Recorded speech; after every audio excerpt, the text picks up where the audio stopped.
Hi guys, welcome to a YouTube channel. It's all about money.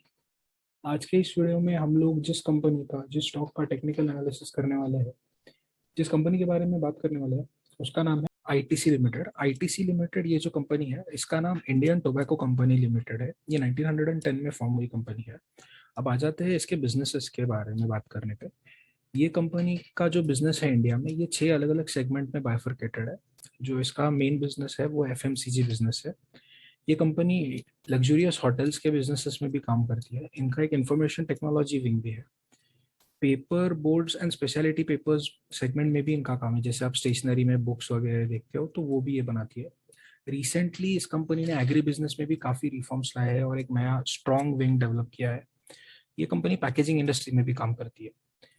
ये जो अभी screen पर है, ये कंपनी के कुछ फेमस पोर्टफोलियो ब्रांड्स है, जैसे आशीर्वाद आटा, Sunfeast, Bingo, Fiama, paper craft, classmate, Savlon. ये आपको हर रनिंग काउंटर पे मिल जाएंगे और इन्हीं ब्रांड्स की वजह से ये जो कंपनी है काफी फेमस है। रिलेटिव टर्म्स में अगर हम लोग इस कंपनी के बारे में देखें मार्केट कैपिटलाइजेशन वाइज, तो हिंदुस्तान यूनिलीवर जो कंपनी है एफएमसीजी सेगमेंट में इंडियन मार्केट्स में, ये एक one of the big companies या जायंट कंपनीज है, जिसका मार्केट कैपिटलाइजेशन है 6,45,000 करोड़ का। और आईटीसी का मार्केट कैपिटलाइजेशन अगर हम लोग देखें तो 2,93,000 करोड़ का आता है।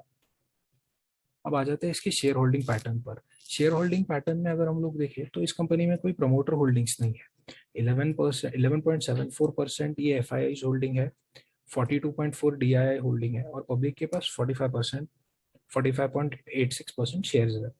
अब अगर हम लोग इसके DII शेयर होल्डिंग पैटर्न को भी स्टडी करें, तो इस DII शेयर होल्डिंग पैटर्न में जो 42.4% है, उसमें से 16% का जो शेयर है वो अकेला LIC इंडिया के पास है। और general insurance, new India insurance और ओरिएंटल इंश्योरेंस तीनों के पास 1 से 1.5% का शेयर है। तो मोर और लेस इस कंपनी में LIC और दूसरे इंश्योरेंस कंपनीज जो गवर्नमेंट ऑफ इंडिया के अंडरटेकिंग में आती है, इनका शेयर मिला के 19 to 20% शेयर होता है। अब आ जाते हैं इसके टेक्निकल चार्ट पर। ये आईटीसी का चार्ट है डेली टाइम फ्रेम पर। अगर हम इस चार्ट को ठीक से ऑब्जर्व करें, तो यहाँ पर ये चार्ट एक काफी दिनों से एक रेक्टेंगुलर कंसोलिडेशन पैटर्न फॉर्म कर रहा था, जिसका ब्रेकआउट अभी रिसेंटली आया है और उसी दिन 7% का मूव भी दिया आईटीसी ने इंट्राडे में।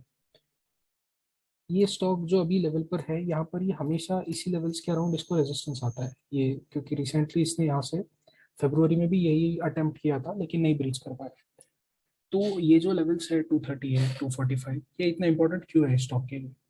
अब डेली टाइम फ्रेम से अगर हम लोग वीकली टाइम फ्रेम पर चले, तो वीकली टाइम फ्रेम पर मैंने 3 एवरेजेस प्लॉट किया है। 44 डे मूविंग एवरेज जो ग्रीन लाइन में, yellow is 100 day moving average और रेड है 200 डे मूविंग एवरेज। अब ये जो 200 डे मूविंग एवरेज है इस स्टॉक का, ये आता है 240 लेवल्स के अराउंड। अगर हम लोग यहाँ पर एक लाइन ड्रॉ कर ले 240 के अराउंड, एक हॉरिजॉन्टल लाइन, अगर हम लोग इसे फिर 200 डे मूविंग एवरेज को फिर से देखें, तो यहाँ पर 200 डे मूविंग एवरेज से एक रिजेक्शन आया था स्टॉक में, जब स्टॉक उसके नीचे आ गया था और फिर एक अच्छा ब्रेकडाउन आया था। स्टॉक अभी भी वहीं पे आ गया है, तो एक इंपॉर्टेंट लेवल बन जाता है। अभी इसी चीज को हम लोग मंथली टाइम फ्रेम पर देखते हैं। मंथली टाइम फ्रेम पर भी अगर हम लोग देखें, तो स्टॉक में 100 डे मूविंग एवरेज और 44 day moving average, 44 day moving average जो मंथली कैंडल्स के अकॉर्डिंग है, ये बन रहा है 239.35 और 239.10। तो 239, 240 लेवल हम इसको कंसिडर कर सकते हैं। तो ये जो मूविंग एवरेजेस के लेवल्स है, ये इसको डायनामिक रेजिस्टेंस प्रोवाइड कर रहे हैं हर बार। और इसीलिए हिस्टोरिकली आईटीसी जो है इन लेवल्स के अराउंड आता है और यहीं से बाउंस बैक कर जाता है। अगर इस बार हम लोग एक्सपेक्ट करें कि ये लेवल्स तोड़ेगा, तो यहाँ से ऊपर के टारगेट्स अनलॉक हो जाते हैं, जो कि काफी अच्छे टारगेट्स आते हैं, जो 290, 300 के भी आते हैं।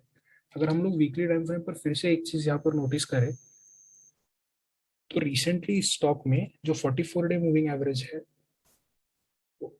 उसने अपने जो 100 डे मूविंग एवरेज है उसको कट किया है। यानी जो फास्ट मूविंग एवरेज है वो स्लो मूविंग एवरेज के ऊपर आ गया है। इसी चीज को गोल्डन क्रॉसओवर कहते हैं और ये जो है ये एक बुलिश साइन होती है। तो अगर स्टॉक इस बार ये जो 238 से लेकर 241 का लेवल है, इसके ऊपर सस्टेन कर पाता है, तो हम लोग इसमें काफी अच्छे मूव्स एक्सपेक्ट कर सकते हैं आने वाले दिनों में। आज के इस वीडियो में इतना ही था guys, that's it, thank you. अगर आप लोगों को हमारा एनालिसिस पसंद आता है तो please do let us know.